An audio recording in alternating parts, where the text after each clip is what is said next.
Non lasciatevi ingannare dalla grafica carina, pucciosa e coccolosa di questo videogioco. Come diceva quello, l'abito non fa il monaco. Ehi, sono Tiranno Matto e in questo nuovo episodio della rubrica Prima Impressione vi mostrerò come creare un regno di carini topini assassini. Vi presento Ratopia. Il gioco di oggi fa parte di un sottogenere videoludico che tratto poco ancora sul canale, ma che in realtà mi appassiona parecchio. Nel caso di oggi mi è più doveroso del solito fare una delle mie premesse, quindi resistete un attimo per favore, è importante. Prima di tutto devo ringraziare gli sviluppatori di Castle Games per aver collaborato con me fornendomi una chiave così che io potessi trattare Ratopia. Sono uno studio di sviluppo indie sudcoreano di ragazzi veramente appassionati e cordiali. Questi developers sono un ottimo esempio di positività nell'industria, tant'è che un'altra collaborazione ha permesso la realizzazione di questo video, perché vedete il gruppo amatoriale TVR ha lavorato alla localizzazione in lingua italiana di Ratopia, la quale sbarcherà ufficialmente all'interno del gioco proprio questo settembre 2025. E tutto il merito va a Polyzen, cordialissimo ed efficientissimo traduttore di TVR, che si è preso a carico tutta quanta la localizzazione italiana. Vi parlerò di più della traduzione e dei suoi sviluppi dopo avervi presentato Ratopia. Ed infatti andiamo dritto al sodo.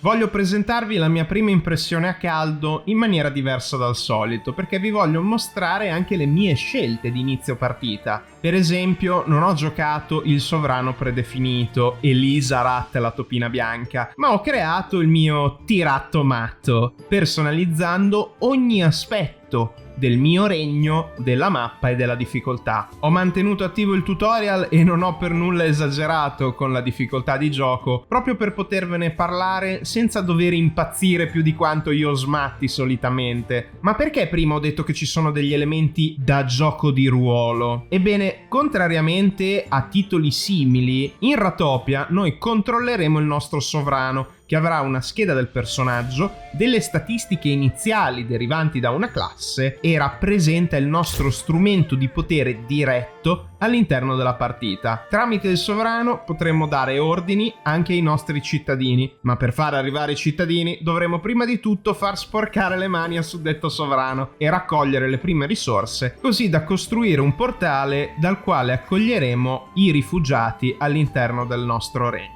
Ed è dal momento in cui accetteremo i primi rifugiati che comincerà l'esperienza gestionale. Ogni Ratizen, ogni topino, ogni nostro cittadino avrà, oltre una serie di tratti e di necessità, anche un suo patrimonio personale che andrà a determinare il suo ceto sociale. Ed attorno al ceto sociale potremo costruire più livelli di stratificazione economica. Ogni cittadino non assegnato a una mansione fissa potrà essere utilizzato per la costruzione, per lo scavo e per la riparazione, tutti ordini che possiamo impartire con il menu a rotella che metterà in pausa il gioco, perché sì, il gioco è in tempo reale, ma abbiamo diversi strumenti per metterlo in pausa. La maggior parte delle mansioni che non riguardano un posto fisso possono essere compiute dal nostro personaggio sovrano, ma anche il tiranno più matto senza dei cittadini nel suo regno non può andare tanto lontano, motivo per cui dovremo costruire posti letto per aumentare la capienza di cittadini presenti nel nostro regno. Dovremmo anche cercare non solo di mantenere una linea di produzione di materiali grezzi, ma anche di cibo. Il nostro sovrano non mangerà, non avrà questa necessità inizialmente, ma potremmo in seguito costruire una cucina appositamente per potenziare gli effetti del nostro sovrano, con un piccolo minigioco. Comunque il mio tiratto matto è andato il prima possibile a caccia di conigli e ha subito dimostrato di essere un gran assassino guerriero, yes. Sempre rimanendo in tema Skaven, che è indissolubile quando si parla con un fan di Warhammer come il sottoscritto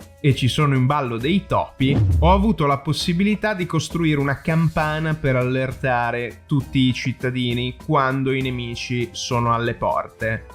Una campana, magari 13 rintocchi, yes. Forse avrei dovuto chiamare questa landa Scarogna. Ad ogni modo non voglio tergiversare troppo con le battute di Warhammer. Come potete vedere, più passa il tempo, più ovviamente cambiano anche le stagioni. Ne ho affrontate diverse e la città si è evoluta parecchio. L'evoluzione è permessa soprattutto dalla ricerca tecnologica. Sono presenti diversi rami di ricerca. Qui possiamo migliorare le nostre capacità difensive, costruire più oggetti dedicati al sovrano, oppure alla produzione, alla salute dei cittadini. L'igiene è fondamentale e inizialmente avremo a disposizione semplicemente dei bagni pubblici, sull'utilizzo dei quali però c'è una tassa al servizio che ci permetterà di mantenere i nostri soldini a un livello tale per cui le spese più importanti continueremo a potercele permettere. Piano piano sbloccheremo un sacco di alternative, dagli uffici delle tasse fino alla pietra delle leggi, che ci permetterà di imporre sui nostri Ratizen una serie di norme che vanno anche a regolare il benessere, il welfare, la tassazione e via dicendo. Come vi ho anticipato, Ratopia è estremamente complesso, molto più di quanto possa sembrare a primo impatto. Ci sono tantissimi livelli di complessità che io stesso non sono ancora riuscito a comprendere al 100%, proprio perché più si avanza durante il proprio playthrough, più ovviamente arriva la necessità di automazione e di regolamentazione di moltissime dinamiche per permettere alla nostra società murina di progredire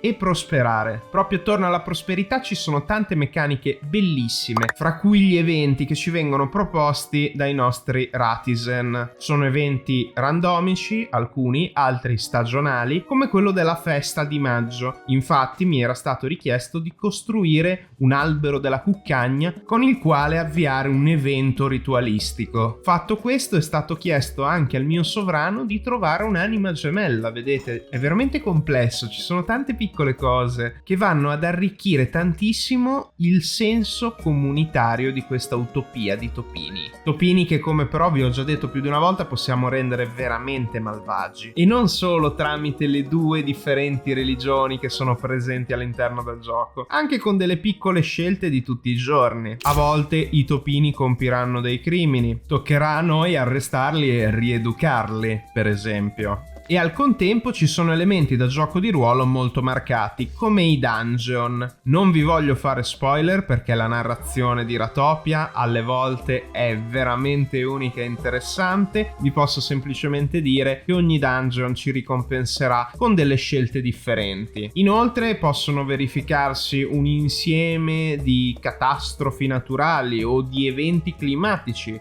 che possono portare a delle difficoltà all'interno della nostra colonia. In ogni caso è stato un bel gameplay che vorrei continuare assolutamente. Ho preferito fermarmi per realizzare questa prima impressione a caldo. Ho giocato una trentina di giorni di gioco, quindi fate 12 minuti ciclo di giorno, 12 minuti ciclo di notte per 30, 24 per 30, 720 minuti, 12 ore, che sono volate in realtà, anche se ovviamente non ho fatto una maratona. Momento divertente: quando mi stavo occupando del benessere dei miei cittadini, ho dovuto assumere uno di questi topini come pagliaccio e ho notato che non era molto felice di fare quel mestiere. La parte più mid-late end game ve la posso un po' raccontare. Con la Gilda degli Esploratori possiamo esplorare tutta una serie di aree e una volta scoperte, per esempio, altre comunità, possiamo prepararci a un rapporto diplomatico tramite l'ambasciata, oppure cedere al nostro istinto scaven e far felice il ratto cornuto iniziando a conquistare tutti gli insediamenti vicini, stabilendo un impero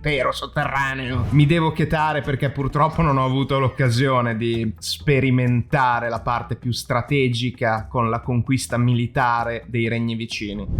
Direi che è arrivato il momento di provare a stilare una lista dei pro e dei contro di Ratopia. La varietà di biomi, di oggetti, di risorse presenti è abbastanza importante. Non me lo aspettavo. Pensavo avremmo avuto una serie di risorse base, non troppo complesse, con una sorta di catena di produzione. Ma più ho giocato, più mi sono reso conto della complessità dei sistemi di materia grezza, raffinata e consumata all'interno di un sistema di bisogni e di requisiti per la costruzione che vanno mano a mano a progredire anche con il nostro livello di ricerca e la grandezza della nostra colonia. A tal proposito, la meccanica della prosperità, che va ad influenzare la grandezza, il livello, se così possiamo dire, il traguardo addirittura della nostra colonia, è una meccanica molto interessante e che va a sottolineare l'importanza della ricchezza di ogni singolo Ratizen, che è suddiviso poi, come si diceva anche prima, in vari ceti. Non ho avuto l'occasione di sperimentare troppo con lo sviluppo sociale della mia colonia perché sono rimasto comunque all'interno del cosiddetto early game. Non credo di aver giocato abbastanza per vedere anche quel tipo di risultati, che credo si materializzino piano piano che la nostra colonia diventa una città fino a una metropoli. Prima di proseguire volevo ringraziare per aver cliccato anche questa volta sul teschio del tiranno e essere rimasti fino a qui. Per me è molto importante. Potrei invitarvi a mettere un mi piace, un commento, condividere il video ed iscrivervi, ma in realtà la speranza più grande che ho è che questo video vi piaccia abbastanza da spingervi ad andare a vedere anche gli altri contenuti che presento sul canale,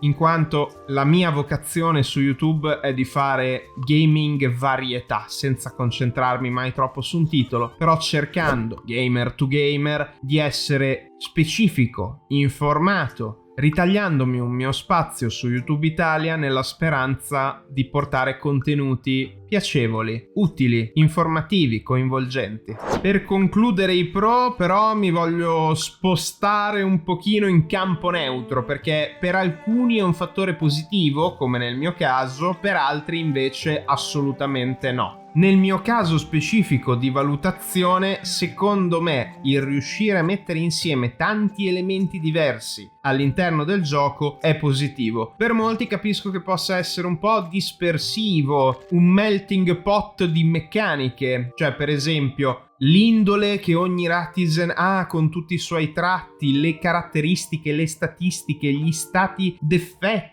andare per dungeon con la nostra squadra di topini o con solo il sovrano. Ecco, tutti questi elementi magari per un amante più duro e puro dei gestionali possono un po' stonare. A me per indole piacciono moltissimo tutti questi elementi insieme, come la componente strategica di cui vi ho parlato prima, unita anche a quella RPG, dell'avventura, dell'esplorazione, della narrazione. La crasi di questi insiemi rappresenta anche quello che propongo qui sul canale. Il fatto che ci siano queste meccaniche per me è un super pro, unisce tantissimi elementi insieme e secondo me in modo sano. Gli sviluppatori hanno già affermato che continueranno a fare qualche fix qui e là, anche se stanno già lavorando al prossimo videogioco. Però ecco, state certi che il gioco non verrà abbandonato. I contro, allora, principalmente riguardano l'intelligenza dei poveri topini. Il suddetto problema attanaglia tutti i giochi del genere 2D. Craft the World, per esempio, mi ha fatto smattare tantissimo. Perché lo dico? A volte vengono affidati degli ordini ai nostri popolani,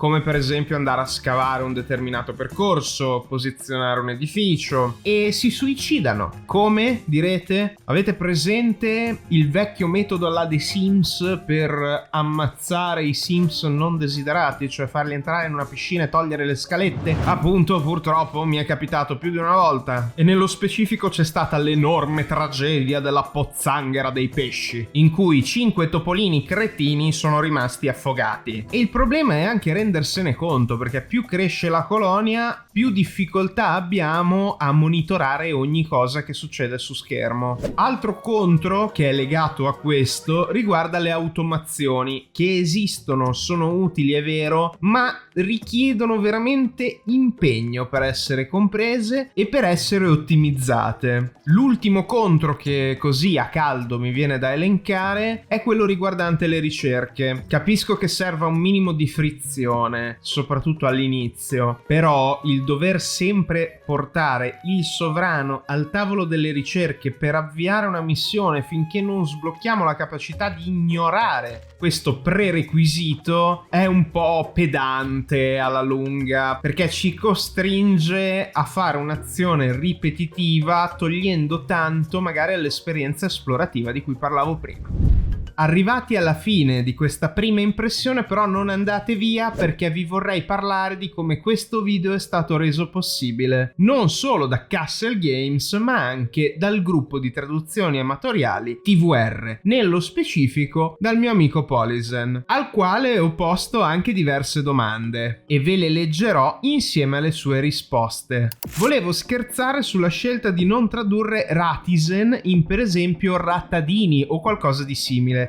Quante volte incappi in scelte del genere sul concept originale quando traduci? La sua risposta è stata: qui è stata dura, le ho provate tutte, Rattadino, Sorcittadino, Topolano, potrei andare avanti per ore. Mi sono dato un po' di tempo per rifletterci, perché dopo 2 o 3 mesi inizi a vedere le stesse parole ovunque e non ti accorgi degli errori. Quindi è possibile una successiva modifica nel corso della prossima revisione. Post scriptum: ratto, per quanto mi riguarda, è dispregiativo e non mi andava di chiamare i topini con un nome crudele, nonostante io abbia il terrore dei topi. Guarda che faccine. Seconda domanda: cosa ti spinge a scegliere un gioco da tradurre oltre le valutazioni dei supporters nel Discord TVR? La sua risposta: tendo a tradurre giochi che mi piacciono. Essendo una passione, l'ago della bilancia va verso il divertimento. Mi è capitato di tradurre un gioco che non mi piaceva e l'ho sentito parecchio. Se posso, evito. Qui è stato amore a prima vista. Domanda numero 3. Quanto impieghi a curare in media un titolo come questo? In media almeno un paio di mesi, solo per la traduzione e la revisione. Poi c'è la revisione in gioco. Direi non meno di 3 per una traduzione finita che non tocco più. Che poi non è vero, perché continuo a modificare nel tempo. Domanda numero 4. Quante ore riesci a giocare prima e dopo il lavorone di traduzione su un titolo? Ad oggi ho almeno 60 ore di revisione giocata, quindi dopo averlo tradotto. Ratopia, nota della redazione. Solitamente prima di tradurlo lo finisco in inglese. Qui non ce l'ho fatta. Il tempo scarseggia sempre di più. Preparatevi, perché il quinto scambio di battute è un po' lunghetto. Cosa ha reso speciale la collaborazione con Castle Games? Capitano spesso occasioni del genere in cui c'è apertura da parte dei devs? Polyzen ha risposto: è stato casuale, perché io solitamente entro nei Discord dei giochi che mi piacciono per aiutare con eventuali bug. Ho visto che davano la possibilità di tradurlo amatorialmente anche in altre lingue e si sono resi disponibilissimi a darmi gli strumenti e soprattutto i file di testo. C'è stato un bellissimo scambio. Per la prima volta credo mi hanno addirittura fornito la key che solitamente acquistiamo noi, oltre a darmi un continuo supporto per eventuali aggiornamenti della traduzione. Concludiamo con la domanda scomoda. Nutri speranze che grandi software houses possano prendere ad esempio piccole realtà del genere ed imparare da esse? Purtroppo non sono molto ottimista. Riuscire a risponderti con botta e risposta qui è impossibile. Di certo Castle Games è stata davvero meravigliosa. Conclusione della mia prima impressione. È un gran bel gioco in cui perdere veramente la cognizione del tempo. Costruire, progredire, risolvere problemi, espandere, migliorare, cambiare. Ci sono tanti giochi con loop del genere che ci tengono ancorati al gameplay e sono stato molto felice nel rendermi conto che Ratopia si annovera fra di essi. Ve ne ho parlato a modo mio, fra l'esperienza, i pro e i contro e i dietro le quinte. Mi farebbe davvero piacere sapere che alcuni di voi hanno considerato di giocare a Ratopia. Sarei anche molto soddisfatto di leggere un po' di vostri commenti, se avete già giocato il titolo, cosa ne pensate, se siete d'accordo con me sul giudizio positivo, se siete soddisfatti dell'arrivo della traduzione in lingua italiana e via dicendo. Sentitevi liberi nella sezione dei commenti di scrivere quello che vi pare, nel rispetto ovviamente delle regole della decenza. Io vi ringrazio di cuore per essere arrivati fino in fondo, non è una cosa che fanno tutti. E non c'è altro da aggiungere. Anche oggi, Tiranno Matto out, perché questo è quanto. Alla prossima, avventurieri ed avventuriere.